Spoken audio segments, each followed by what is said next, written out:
آپ دیکھیں مسلمانوں کی راتوں کا جائزہ لیں، مسلمانوں کی راتوں کا حال کیا ہے۔ ایک مسلمان کی رات جو اسلام پابند تھا اس کی رات کیسے گزرا کرتی تھی، اور آج اسلام پسند مسلمان جو اسلام پابند نہیں ہے ان کی راتیں کیسے گزر رہی ہے۔ رات کو نکڑ پر بیٹھ کر 2-2 3-3 4-4 بجے تک ہمارے ہاتھوں میں موبائل ہوتا ہے اور پھر ہم واٹس ایپ پر چیٹنگ اور چیٹنگ میں لگے ہوئے ہوتے ہیں۔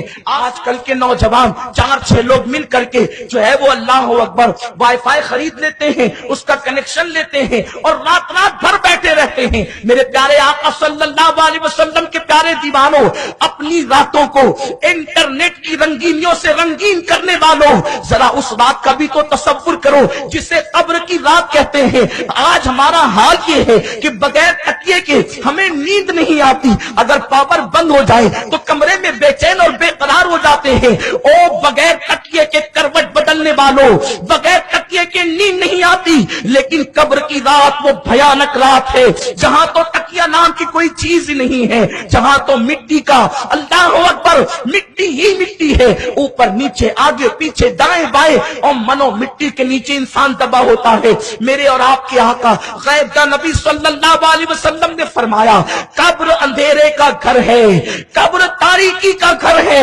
اللہ اکبر، قبر کے اندر اندھیرا اتنا ہے کہ ایک ہاتھ کو دوسرا ہاتھ سجائی نہیں دیتا۔ اللہ اکبر، انسان کو سفید کفن پہنا کر قبر کے اندر لٹایا جاتا ہے، لیکن میرے آقا علیہ السلام کے دیوانوں، میری قوم کے جوانوں، اپنے وقت کو گانے کی نظر کرنے والوں، اپنے وقت کو واٹس ایپ کی نظر کرنے والوں، ذرا سوچو تو صحیح، واٹس ایپ کے نشے میں تم کتنے ڈوب گئے ہو۔ شراب کے نشے میں کسی کو دیکھ کر تم اس سے نفرت کرتے ہو، لیکن تم بھی تو واٹس ایپ کے نشے میں ہو۔ اللہ اکبر، اس نشے میں اس نشے میں فرق کیا ہے؟ شراب کا نشہ مسجد کے باہر ہے، لیکن لوگ انٹرنیٹ کے نشے میں اتنے ڈوب چکے ہیں کہ وہ مسجد کے اندر بھی انٹرنیٹ چلاتے ہیں، مسجد کے اندر بھی تصویریں دیکھ رہے ہیں، مسجد کے اندر بھی ویڈیو دیکھ رہے ہیں، مسجد کے اندر بھی کلپ جاری ہے۔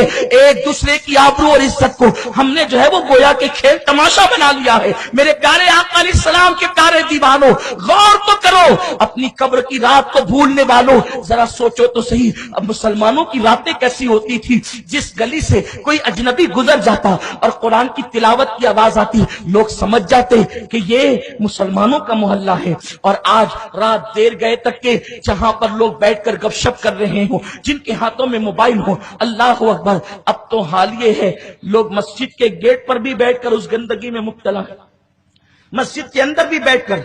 ضرورت ہے، ضرورت کو ضرورت کے مطابق استعمال کرو، حاجت کو حاجت کے مطابق استعمال کرو۔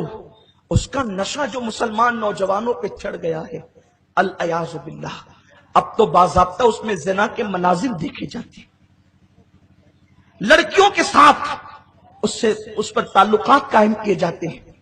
میرے آقا صلی اللہ علیہ وسلم کے دیوانوں، میں اکثر اپنے نوجوانوں کو کہتا ہوں، کسی لڑکی سے گفتگو کرنے سے پہلے، ناجائز و حرام گفتگو سے پہلے، ذرا اپنی بہن کا تصور بھی کر لیا کرو۔